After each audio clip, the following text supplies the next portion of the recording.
Hello बच्चों, मैं हेमंत प्रजापति आप सबका स्वागत करता हूँ अपने चैनल एचपी केमिस्ट्री क्लासेस में। तो बच्चों, आज हम बात करेंगे एटॉमिक स्ट्रक्चर पर। और एटॉमिक स्ट्रक्चर में आज हम क्या बात करेंगे परमाणु की। तो परमाणु क्या होते हैं, ये परमाणु वर्ड आया कहाँ से है, इंट्रोडक्शन के बारे में हम अच्छे से जानकारी लेंगे। ठीक है, तो चलिए बात करते हैं। आपको जैसा कि व्हाइट बोर्ड पर दिखाई दे रहा है, मैंने यहाँ लिखा है क्लास 9th एंड 11th, क्योंकि आपको पता है 9th में भी इसका छोटा सा टॉपिक है और 11th में तो खूब सारा ही है ही इसका। ठीक है, तो बात करते हैं हम क्लास 11th और 9th को लेते हुए आज के इस इंट्रोडक्शन टॉपिक में। कॉपी और पेन लेकर आप बैठिए, जो अच्छा लगे वो सुनिए और ध्यानपूर्वक सुनिए, क्योंकि आजकल थ्योरेटिकल लेक्चर है और ये जानकारी आपको मिलेगी कि परमाणु आया कहाँ से, क्या आवश्यकता पड़ी परमाणु की। ठीक, तो आपको बता दें, आपने एक वर्ड जाना है पदार्थ, जिसे अभी तक हम पढ़ते आए हैं और हमने अपने चैनल में पढ़ाया भी है। पदार्थ जिसे हम बोलते हैं मैटर। पदार्थ किसे बोलते हैं? मैटर। तो आपको पता होना चाहिए पदार्थ की बात करें तो पदार्थ का निर्माण या पदार्थ है क्या। तो आपको पता है कि पदार्थ का मतलब वह होता है जिसका कुछ द्रव्यमान हो और जो स्थान घेरने का सामर्थ्य रखता हो। जिसका कुछ द्रव्यमान हो और जो कुछ स्थान घेरने का सामर्थ्य रखता हो, वही पदार्थ होता है। जैसे कि एक मार्कर, इसका कुछ ना कुछ द्रव्यमान होगा और जिस हथेली पर रखा हुआ उस हथेली का स्थान भी घेरे हुए है। इसका मतलब है कि यह भी क्या है? पदार्थ है, अर्थात मैटर है। लेकिन पदार्थ का निर्माण हुआ किससे है? तो बात उठती है पदार्थ का निर्माण परमाणु से हुआ है। पदार्थ का निर्माण किससे हुआ है? परमाणु से हुआ है, ये कहता है। लेकिन अब हमें ये पता, पदार्थ तो पता चल गया। पदार्थ तो हम जानते हैं डेफिनेशन रूप में कि पदार्थ का मतलब होता है जिससे कुछ ना कुछ द्रव्यमान हो और जो स्थान घेरता हो, वही पदार्थ है। ठीक, लेकिन हमें ये पता तो हो परमाणु क्या है। तो परमाणु की बात अभी कहें तो परमाणु को जानने के लिए ही हम आज का ये लेक्चर आपके लिए लेकर आए हैं। तो चलिए बात करते परमाणु क्या है, थोड़ा समझने का प्रयास करेंगे। तो अगर हम परमाणु की बात करें तो आपको पता होना चाहिए परमाणु के संबंध में, इसी परमाणु के संबंध में कम से कम लगभग 800 ईसा पूर्व, लगभग ऐसा माना जाता है कि 800 ईसा पूर्व की समथिंग एक वैज्ञानिक था जिसका नाम था महर्षि काराद। इसका नाम क्या था? महर्षि काराद। इन्होंने ही सबसे पहले हमें परमाणु के बारे में बताया। इन्होंने ये बताया कि पदार्थ जो होता है वो होता क्या है, पदार्थ का निर्माण होता है तो कैसे होता है। उन्होंने बताया कि आप कॉमन सी बात जान लीजिए, जैसे एक मार्कर है, आप देखना, बोले इसको यदि यहाँ से काट दे तो दो टुकड़े होंगे, फिर काटा, काटते काटते गए, एक ऐसी स्टेज आएगी इस मार्कर की जहाँ ये मार्कर बिल्कुल छोटा हो जाएगा, सूक्ष्म कण हो जाएगा, और उसी को कहा उन्होंने परमाणु। अर्थात उन्होंने कहा कि परमाणु अति सूक्ष्म है। परमाणु क्या है? अति सूक्ष्म। और उस अति सूक्ष्म पदार्थ को या उस कण को फिर दोबारा काटा जाए तो वो कटता नहीं है। इसका मतलब महर्षि काराद ने कहा था कि प्रत्येक पदार्थ अति सूक्ष्म तो है ही, और कैसा है साथ में? आप विभाज्य कण है। उनका कहने का मतलब है, जैसे कि मान लीजिए आप, जैसे एक चीज आई, आपके पास लकड़ी है, आपने लकड़ी को काटा, 2 टुकड़े हो गए, फिर काटा 3 हो गए, फिर काटा 4 हो गए। इसी प्रकार काटते जाएंगे एक ऐसा अवस्था आ रही, देखो बिल्कुल छोटा सा कण बचेगा। ये छोटा सा कण ही परमाणु कहलाता है। और अब इस कण को आप विभाजित नहीं कर सकते, अर्थात यह परमाणु की ही अवस्था है। तो महर्षि काराद ने यही कहा कि जो आपका प्रत्येक पदार्थ है, प्रत्येक पदार्थ क्या है, वो कहते हैं अति सूक्ष्म, वह अविभाज्य कण है। अविभाज्य कण है, जिसे वो कहते हैं, जिसे हम परमाणु कहते हैं। जिसे हम क्या कहते हैं? परमाणु कहते हैं। बात समझ में आएगी? तो मेरा कहने का मतलब है कि लगभग 800 ईसा पूर्व की समथिंग की बात है। सबसे पहला वैज्ञानिक था महर्षि काराद, जिन्होंने परमाणु के बारे में छोटी सी बात कही। उन्होंने कहा कि कोई पदार्थ को काटते रहिए तोड़ते रहिए, ये कैसी अवस्था है, वो सबसे छोटा कण हो जाएगा और आपको भी पता हो जाएगा और उस कण को आप फिर काटेंगे तो कटेगा नहीं, अर्थात वो कण बहुत अति सूक्ष्म और कैसा होगा, अविभाज्य, डिविजिबल नहीं होगा, नॉन डिविजिबल होगा, अर्थात जिसे जो छोटा है और अविभाज्य, अर्थात यह अति सूक्ष्म और अविभाजित कण है, इसी से हम परमाणु कहते हैं। उन्होंने कहा कि परमाणु कैसा होता है, अति सूक्ष्म और अविभाजित होता है। कौन होता है, परमाणु होता है। लेकिन आपको बता दें, उस समय महर्षि काणाद के पास कोई प्रायोगिक प्रमाण नहीं था, प्रैक्टिकली प्रमाण नहीं था, इसलिए महर्षि काणाद का यह सिद्धांत गलत ठहरा दिया गया था। महर्षि काणाद का यह सिद्धांत गलत ठहरा दिया था। इतनी बात है। महर्षि काणाद ने परमाणु के बारे में जानकारी दी है, लेकिन उनके पास कोई उस समय एक्सपेरिमेंटल प्रूफ ना होने के कारण इनका यह सिद्धांत गलत मान लिया गया था। परमाणु की संज्ञा दी, समझाया क्या होता है, लेकिन उनके पास कोई ऐसा कोई प्रैक्टिकली प्रमाण नहीं था, जिससे उनका यह सिद्धांत क्या हो गया, गलत हो गया था। चलिए, अब गलत होने के बाद फिर क्या हुआ, तो इसके बाद एक वैज्ञानिक आया जिनका नाम था जॉन डाल्टन। इसको आदि लिखना चाहिए, लिखिए जल्दी।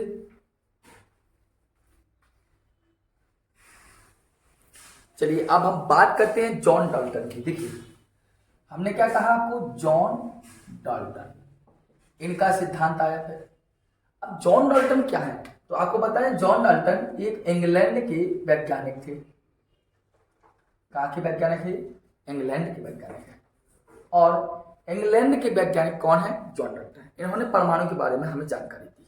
महर्षि काणाद के पास कोई प्रायोगिक प्रमाण ना होने के कारण उनका सिद्धांत गलत ठहरा दिया, लेकिन इंग्लैंड के ही वैज्ञानिक जॉन डाल्टन ने नया सिद्धांत दिया। उन्होंने समझाया कि परमाणु है।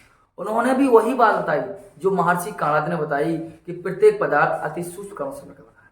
इन्होंने भी, जॉन डाल्टन ने भी वही बात बताई कि प्रत्येक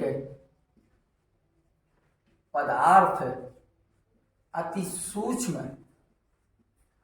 प्रत्येक पदार्थ अति सूक्ष्म कणों से मिलकर बना है। इन्होंने भी वही बात की कि प्रत्येक पदार्थ अति सूक्ष्म कणों से मिलकर बना है, जिसे वो कहते हैं, जिसे जॉन डाल्टन ने परमाणु की संज्ञा दी। जॉन डाल्टन ने कहा परमाणु की संज्ञा दी। इस बात को ध्यान देना। जॉन डाल्टन ने भी यही बात बताई कि प्रत्येक पदार्थ अति सूक्ष्म कणों से मिलकर बना है, जिसे जॉन डाल्टन कहते हैं कि ये परमाणु है। जॉन डाल्टन से क्या कहते हैं कि ये परमाणु है, और साथ साथ में बताया कि इसे का मतलब, इस परमाणु को, इसे भौतिक व रासायनिक, भौतिक का मतलब है कि ना तो इसे तोड़ा जा सकता है, काटा जा सकता है, कुछ नहीं किया सकता है। वह रासायनिक, रासायनिक का मतलब है ना इसको किसी प्रकार के गर्म करेंगे, किसी टेम्परेचर पर गर्म करेंगे, किसी उत्प्रेरक के साथ गर्म करेंगे तो ये कुछ परिवर्तन हो जाए। तो इसने कहा कि इसे भौतिक व रासायनिक विधि से विभाजित नहीं किया जा सकता, नहीं किया जा सकता है। इस बात को उन्होंने तीन बार कहा। जॉन डाल्टन ने भी यही बात की। जॉन डाल्टन ने कहा, इंग्लैंड के वैज्ञानिक तो मैनचेस्टर में रहने वाले थे। उन्होंने बताया कि प्रत्येक पदार्थ सूक्ष्म कणों से मिलकर बना है, जिसे जॉन डाल्टन ने परमाणु की संज्ञा दी। साथ साथ में ये बता दिया परमाणु इसे भौतिक और रासायनिक विधि से विभाजित नहीं किया सकता। इन्होंने physical and chemical properties not divided to atom, न तो भौतिक विधि से न रासायनिक विधि से परमाणु को कभी विभाजित नहीं कर सकते, ये जॉन डाल्टन का कहना था। अब रासायनिक विधि विभाजित नहीं कर सकते तो क्या कर सकते हैं? तो इन्होंने एक बात करी, अर्थात उन्होंने कहा कि अर्थात प्रत्येक पदार्थ अति सूक्ष्म, प्रत्येक पदार्थ अति सूक्ष्म अविभाज्य कण है, अविभाज्य कण है, जिसे परमाणु कहा जाता है। जिसे क्या कहा जाता है? जिसे परमाणु कहा जाता है। ये जॉन डाल्टन का कहना था। जॉन डाल्टन ने भी वही प्रक्रिया बताई जो अभी तक आपके महर्षि काणाद ने बताई थी। वही प्रक्रिया आपके महर्षि काल में वही होता है, बस इन्होंने फिजिकल और यानी केमिकल मेथड ऐड किया, भौतिक और रासायनिक मेथड इन्होंने ऐड किया, उसी आधार पर होता है कि परमाणु होता है क्या। आपको इतनी बात समझ आएगी। तो जो महर्षि काल होता है, जो जॉन डाल्टन, आपको लिख के भी दे रहा हूँ विथ रिटर्न के, जिससे आप लिख सकें अच्छे से, फिर बना सकें। दूसरी बात, इसका अगर हम बात करें तो जॉन डाल्टन का सिद्धांत क्यों गलत हुआ, क्योंकि जॉन डाल्टन का भी थ्योरी गलत हो चुकी थी। क्यों होगी, क्योंकि इनका यह सिद्धांत 19वीं सदी तक तो चला, सही रहा, लेकिन 20वीं सदी जैसे ही आई उनका यह सिद्धांत गलत हो गया। 19वीं सदी तक जॉन डाल्टन का सिद्धांत बिल्कुल राइट था, लेकिन 20वीं सदी में जॉन डाल्टन का सिद्धांत गलत हो गया। 20वीं सदी में आपके बात करें तो मैडम क्यूरी, थोड़ा 1 मिनट लिखना, दिक्कत नहीं होती।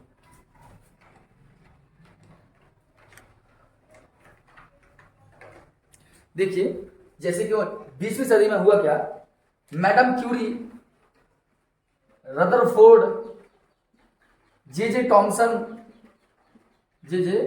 थॉमसन ऐसे कई वैज्ञानिक आए जिन्होंने यह बताया कि पदार्थ जो परमाणु है वो अविभाज्य कण नहीं है।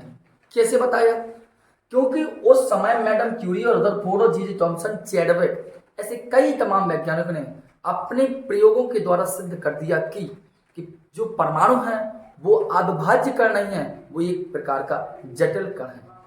वो अविभाज्य कण नहीं है, वो एक प्रकार का जटिल कण है। अर्थात परमाणु को भी मूल कणों में भी विभाजित कर दिया जा सकता है।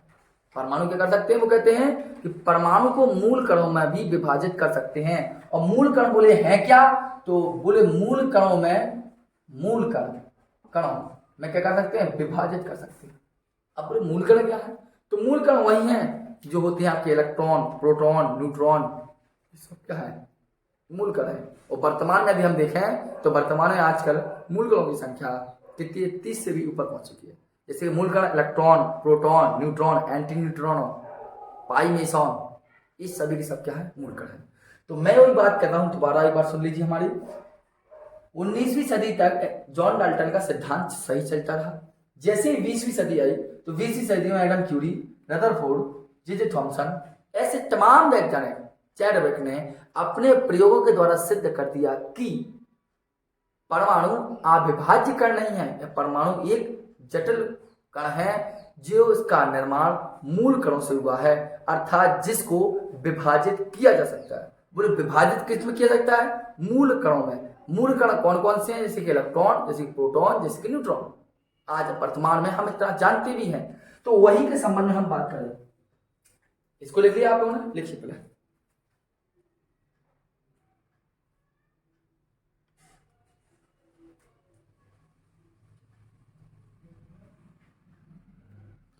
चलिए अलग करता हूं मैं, ठीक है।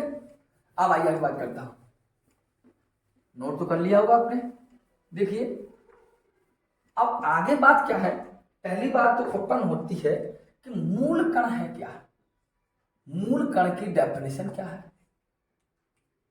वो भी उत्पन्न चाहिए। तो हम आपको लिख रहा हूं कि वे कण जिनका निर्माण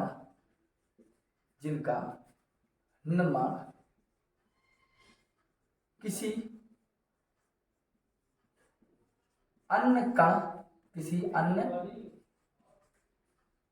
कण से नहीं हुआ है, वही कहलाते हैं मूल कण। अर्थात वे कण जिनका निर्माण किसी अन्य कण से नहीं हुआ हो, अर्थात ऐसा कह सकते हैं, अर्थात जिनकी अपनी कोई संरचना नहीं होती। इस बात को उन्होंने बात कर दी। अर्थात मूल कण का मतलब है जिनका निर्माण कोई करता नहीं है, अर्थात स्वयं जिनका निर्माण होता है वही मूल कण कहता है। फंडामेंटल पार्टिकल्स जिनका निर्माण स्वयं हुआ हो वही क्या कहलाते हैं, आपके मूल कण कहलाते हैं। और मूल कण आपके ऐसे कौन से हैं, तो हमने आपको बताया इलेक्ट्रॉन है, प्रोटॉन है और न्यूट्रॉन है।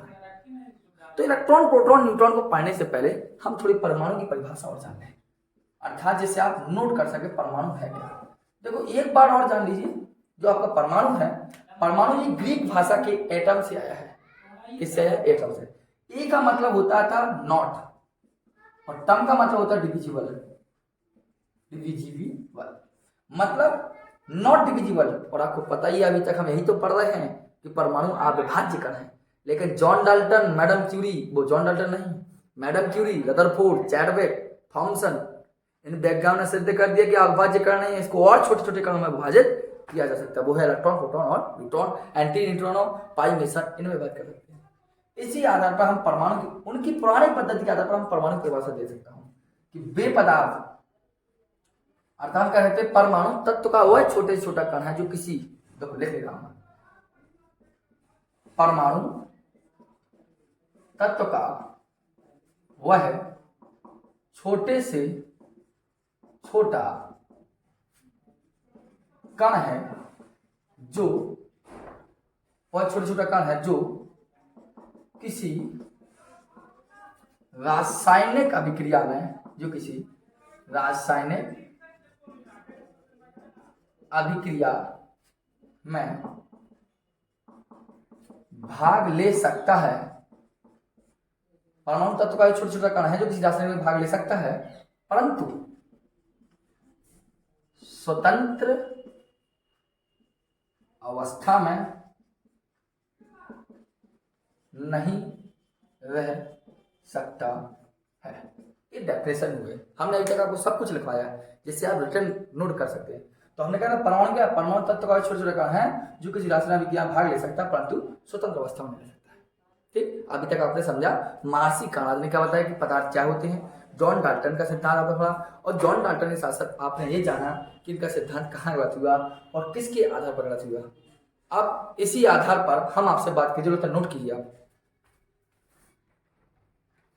चलिए अब हम थोड़े से मूल कण पर बात कर रहे हैं, क्योंकि इंट्रोडक्शन लेक्चर था, फिर भी हम आगे अच्छे से बात करते हैं। लेकिन इसके बाद जो लेक्चर हम बात करेंगे वो कहेंगे discovery of electron and discovery of proton and discovery of neutron. ठीक है, तो इस पर थोड़ा पहले हम बात कर लें इलेक्ट्रॉन पर। इलेक्ट्रॉन होते क्या है सर, या इलेक्ट्रॉन है क्या? तो पहली बात ध्यान देना है, एक बात ध्यान देना कि ध्यान क्या देना है कि यह है ऋणावेशित कण है। पहली बात इसको ध्यान दें, क्या है? ऋणावेशित कण है। मतलब ये ऋणावेशित कण है, मतलब इस पर आवेश क्या होता है? ये ऋणावेशित कण है। इसका या इसका आवेश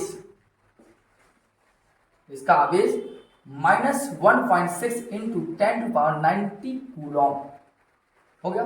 वह द्रव्यमान 9.1 इंटू 10⁻31 kg। वह खोजकर्ता, जिसे डिस्कवर बोल सकते हैं, खोजकर्ता जे टॉमसन। इतनी बात आप ध्यान रखिए, मतलब खोज किसने की या किसने क्या किया उसके बारे में, इलेक्ट्रॉन के बारे में बताया। अब आइए बात करते हैं प्रोटॉन की, जिससे आप लिख सकें अच्छे से। ठीक, मैं आपको बात करता हूँ। तो प्रोटॉन क्या होते हैं, तो हमको बता दें ये है धनावेशित कण है। कैसे हैं? धनावेशित कण है। और कॉमा हम लिख सकते हैं इसका आवेश या इस पर आवेश, इसका आवेश कर लें या इस पर आवेश कितना होता है, तो इसका आवेश +1.6 इंटू 10⁻19 कूलॉम दिखाई रहा हो। वह द्रव्यमान की बात करें तो ध्यान देना, वह द्रव्यमान आपको बता दें, इसका द्रव्यमान होता है आपका 1.6725 इंटू 10⁻27 kg। वह खोजकर्ता की बात करें हम आपसे, तो खोजकर्ता इसके हैं आपके रदरफोर्ड माने जाते हैं, रदरफोर्ड, और कहीं कहीं इनको माना जाता है गोल्डस्टीन को भी। तो आप दोनों लिख के चलें और दोनों के अकॉर्डिंग बात करेंगे, जैसा ऑब्जेक्टिव क्वेश्चन मिलेगा उसका मतलब तो गोल्डस्टीन। और लास्ट देख लीजिए आप न्यूट्रॉन। अगर न्यूट्रॉन की हम बात करें तो न्यूट्रॉन होते क्या है, तो देखिए यह कैसा है, यह है उदासीन कण है। यह कैसा कण है? उदासीन कण। और इस पर क्या होता है, इस पर आवेश देखा जाए तो आवेश हमेशा शून्य होता है। और द्रव्यमान की बात करें तो द्रव्यमान अर्थात इसका मास की बात करें तो द्रव्यमान आपका इसी के अकॉर्डिंग होता है, मतलब जो प्रोटॉन का द्रव्यमान लगा था बस कॉमन कितना होगा 1.6748 इंटू 10⁻27 kg द्रव्यमान का। और लास्ट पोजीशन पोस्ट के बाद करें खोज करता, खोज किसने की? खोज आपको पता है चैडविक जी ने की। किसने की? चैडविक। इन चैडविक को नोबेल पुरस्कार की इनकी इस पर मिला था। ठीक है, तो आपको अभी हमने आपको लिखा, आप देख लीजिए, नोट कर लीजिए, वीडियो को पॉज कर लीजिए। अब मैं बात करता हूँ समझाने की बात। तो पहली बात, अगर हम इलेक्ट्रॉन की बात करें तो इलेक्ट्रॉन है क्या? तो इलेक्ट्रॉन की यदि बात करें तो आप हमेशा ध्यान देना इस बात पर, इलेक्ट्रॉन ऋण आवेशित होते हैं। इलेक्ट्रॉन क्या होते हैं? हमेशा ऋण आवेशित। इनका जो आवेश होता है वो होता है माइनस के 1.6 इंटू 10⁻90 कूलम। और इसकी खोज की बात करें तो जे टॉमसन माने जाते हैं। द्रव्यमान 9.1 10⁻31 kg होता है, किलोग्राम। ठीक, अगर प्रोटॉन की बात करें तो प्रोटॉन धनावेशित कण है और न्यूट्रॉन उदासीन कण है। जैसे आपने देखा होगा कई बार कि किसी भी चीज को, जैसे आपने देखा होगा, हम इलेक्ट्रॉन को क्या है, इलेक्ट्रॉन को हमेशा हम E माइनस लिखते हैं। आपने देखा होगा प्रोटॉन को हम अधिकांश P प्लस लिखते हैं और न्यूट्रॉन को अधिकांश हमेशा N0 लिखते हैं। क्यों? क्योंकि इलेक्ट्रॉन ऋणावेशित है तो E माइनस, इलेक्ट्रॉन से E माइनस। प्रोटॉन धनावेशित होता है P प्लस होता है और न्यूट्रॉन हमेशा 0 होता है, न्यूट्रल होता है N0। ठीक है, तो आज का जो लेक्चर रहा वो केवल इंट्रोडक्शन था आपके लिए। नेक्स्ट टॉपिक को हम discovery of electron and discovery of neutron and proton की बात कर सकते हैं। लेकिन ये डेफिनेटली है कि डिस्कवरी ऑफ इलेक्ट्रॉन अवश्य, मतलब इलेक्ट्रॉन की खोज कैसे हुई थी, इस पर जरूर बात करेंगे। लेकिन इसको लिखें, और अगर ये चैनल पर न्यू हो तो वीडियो को सब्सक्राइब जरूर कर लें, चैनल को सब्सक्राइब कर लें और बेल आइकन दबा लें और वीडियो को ज़्यादा से ज़्यादा शेयर करें। यही सरोकार आपके लिए बहुत अनिवार्य है। अच्छे से आप पढ़ें, यही उम्मीद है कन्हैया से हमारी, आपको अच्छे से अच्छा नहीं दे सकते हैं। धन्यवाद।